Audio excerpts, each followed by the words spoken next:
and welcome everyone. This is Maisie the Crazy Pug coming to you on this Sunday evening on radio station WPUG in beautiful downtown Pugville. I am in Studio A and Daisy is in Studio B. This is going to be a special Halloween-inspired show. We have a spooky story to tell you and information on several Halloween pug parties. We also have a question submitted by Brian Garrison from Facebook. Yes, Brian would like to know if Maisie and I get along with other breeds. Brian says he has 2 dogs at home, a female and a male, named Xena and Odin. They are pit bullies, which is a cross mix between a bulldog and a pit bull. What do you think, Maisie? Well, Brian, we get along fine with other dogs. Being pugs makes us the friendliest breed there is. We want to be everyone's friend. The majority of the dogs we have met have been other small dogs. There is a German Shepherd that goes to the pug jam we attend, who is very friendly with us pugs. We live with a Silky Terrier and a Poodle who we get along with fine. You don't have to worry about whether or not a pug will like another dog as much as you need to worry about the other dog liking the pug. After Mommy saw you have a pit bull mix, she went down the rabbit hole watching videos of pugs and pit bulls playing. We guess if a pit bull is raised in a kind, loving atmosphere, they can be great friends with a pug. You need to know the temperament of your pets. That is so true, Maisie. Any dog can be the most loving animal or a killer. It depends on how they are raised. That was a great question, Brian. Thank you for submitting it. Now I think we should talk about the Halloween activities. You know, Maisie, Halloween isn't just for kids anymore. We did an online search and found pug parties all over the country. It seems the humans love dressing us pugs up, and us pugs love the attention we get. A lot of the Halloween parties are fundraisers for different pug rescues and adoption. Seattle Pugs Rescue will have their Pug-A-Ween on Saturday, October 27th from noon to 3 p.m. in Monroe, Washington. There is a lot of fun planned. They will have a costume contest, vendor booth setup, raffle baskets, and silent auction. And Mr. and Mrs. Santa Claus will be there for your pug to get their pictures taken. That will make for great Christmas cards. If anyone is in the Seattle area are interested in more information, they can go to their website at seattlepugs.com.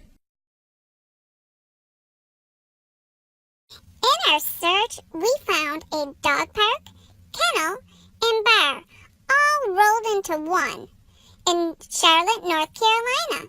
It sounds like an amazing place. They are hosting their 2nd annual Pug-A-Ween to benefit the Mid-Atlantic Pug Rescue. This will also be on October 27th from 4 to 9 p.m. All pugs and pups who like pugs are welcome.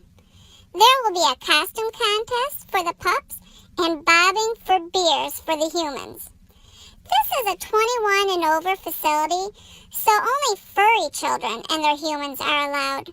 For anyone in the Charlotte area looking for more information, please go to their website at luckydogbarkandbrew.com.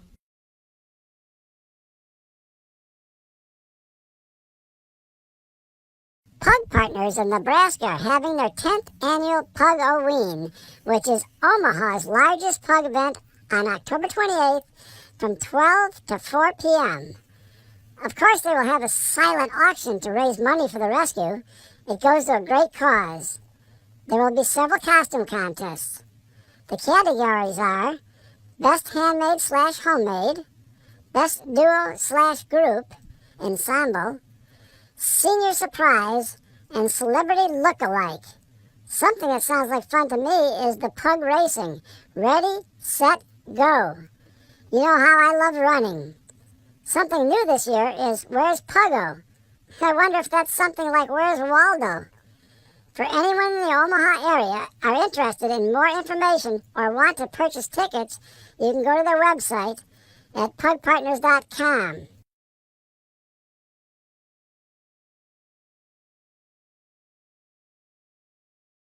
We also found during our search a place in the Minneapolis, St. Paul area that is hosting a Halloween party. The organizer is the Stone Mountain Pet Lodge. This will be on October 25th from 7 p.m. to 8:30 p.m. If anyone wants more information, you can go to the website at stonemountainpetlodge.com. Now we are to the point where I think we should share a spooky story. Daisy, will you please do the honor of scaring us? Please note, if there is any young children listening, you should have Mommy or Daddy listen first. We don't want to scare any young children. Of course, I would love to tell a spooky story. This is something I found on the internet. I would love to say who wrote it, but I could not find any information. The story is A Knife in the Grave. Tom, Fred, and John were sitting at the cafeteria table during lunchtime, discussing some of the local urban legends. According to my uncle, his friend walked into the cemetery on a full moon, and at the stroke of midnight, the hand of a skeleton reached up out of the ground and grabbed his leg, Tom explained as he twirled his fork around the pile of spaghetti that was on his plate. Yeah, whatever, John replied as he rolled his eyes. So, what happened then? Fred stuttered as he stared at Tim with wide and fearful eyes. Well, they say that he was pulled down under the dirt and trapped there. He died of suffocation, Tom answered, glancing back and forth at his two friends. Wow, Fred said as he broke a corner off of his cornbread and popped it in his mouth. Get real. That's one of the oldest stories about Graywood Cemetery.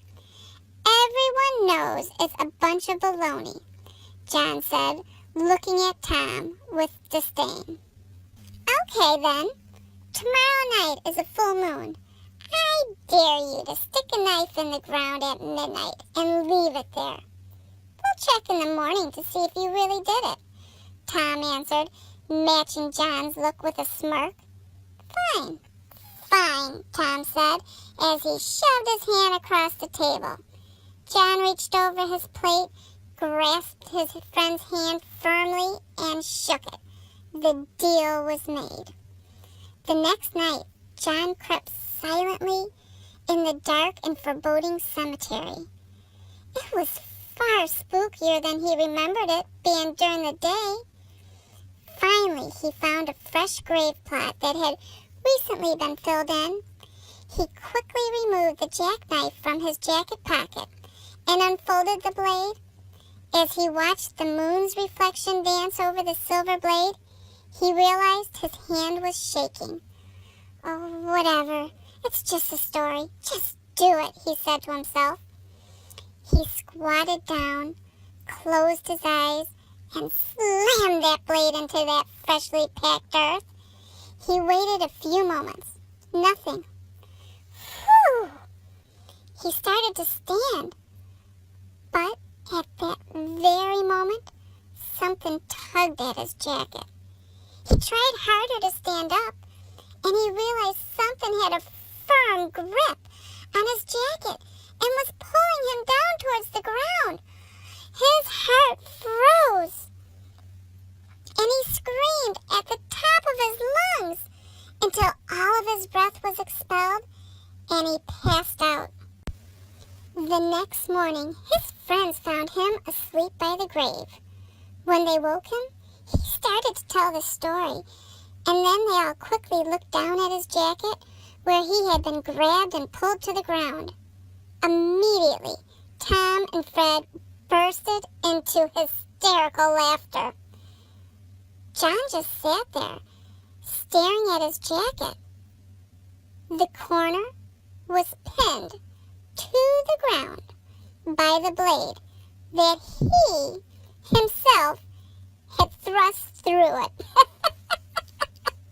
The end. That was a good story, Daisy. Thank you for telling it. Well, looking at the clock, it looks like it's time for us to say goodbye. If you have any questions you would like us to answer on the show, or if you would like to be a part of the show, please message us on Facebook, Instagram, or Twitter. You are right, Maisie. It is time to go.